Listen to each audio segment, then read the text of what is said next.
11वीं रानी है रानी Zenobia. Zenobia का जन्म पाल्मेरा के एक कुलीन परिवार में हुआ था। उसकी बुद्धिमत्ता और महत्वाकांक्षा बहुत पहले ही स्पष्ट हो गई थी।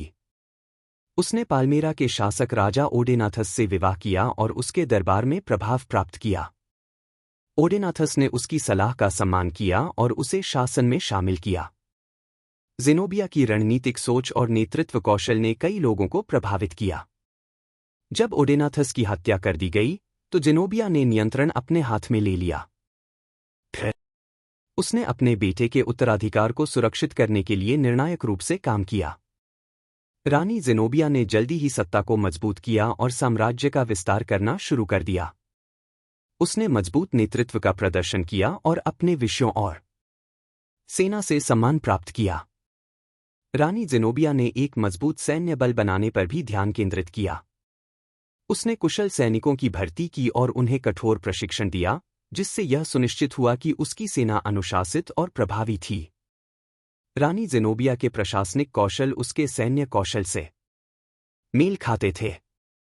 उसने निष्पक्ष नीतियों को लागू किया और आर्थिक विकास को बढ़ावा दिया। उसके शासन में व्यापार फला फूला, जिससे पाल्मेरा में समृद्धि आई। उसने सांस्कृतिक और शैक्षिक पहलों का समर्थन किया, जिससे एक जीवंत और बौद्धिक समाज का विकास हुआ। ज़ेनोबिया के सत्ता में आने से उसकी असाधारण क्षमताएं सामने आईं। उसकी बुद्धिमत्ता, महत्वाकांक्षा और नेतृत्व गुणों ने उसकी सफलता सुनिश्चित की।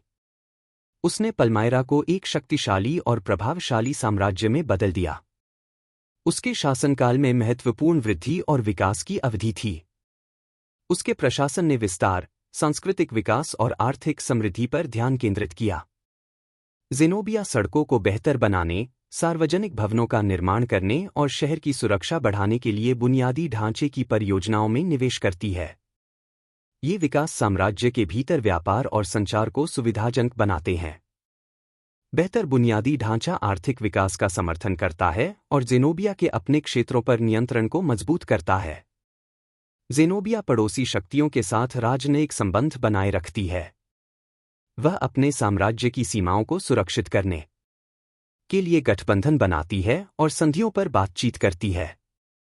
उसके कूटनीतिक कौशल उसकी सैन्य रणनीतियों का पूरक हैं, जिससे पल्मायरा की सुरक्षा और प्रभाव सुनिश्चित होता है।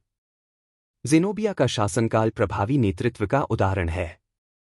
विस्तार, शासन, संस्कृति और बुनियादी ढांचे पर उसका ध्यान पल्मायरा को एक संपन्न साम्राज्य में बदल देता है। वह बुद्धिमान प्रशासन के साथ सैन्य महत्वाकांक्षा को संतुलित करती है। इससे उसे अपने विषयों और दूसरों से सम्मान और प्रशंसा मिलती है। ज़ेनोबिया का शासन एक शासक के रूप में उसकी उल्लेखनीय क्षमताओं का प्रमाण है। रानी ज़ेनोबिया ने कई सफल सैन्य अभियानों का नेतृत्व किया। उनकी चतुर योजना और मजबूत नेतृत्व ने उन्हें युद्ध जीतने और अपने साम्राज्य को बढ़ाने में मदद की। ज़ेनोबिया अपनी लड़ाइयों में तीरंदाजों का चतुराई से इस्तेमाल करती है। वह अपने बाकी सैनिकों को भेजने से पहले दुश्मनों को कमज़ोर करने के लिए तीरंदाजों का इस्तेमाल करती है। यह रणनीति उसके अपने हताहतों को कम करती है और जीतने की उसकी संभावना को बढ़ाती है। ज़ेनोबिया भूमि को अच्छी तरह से जानती है और इसका अपने फायदे के लिए इस्तेमाल करती है, अक्सर अपने दुश्मनों को मात देती है। मुझे आशा है कि आपको वीडियो पसंद आएगा, तो कृपया मेरे चैनल को लाइक, शेयर और सब्सक्राइब करें और नए वीडियो पाने के लिए घंटी आइकन दबाएं।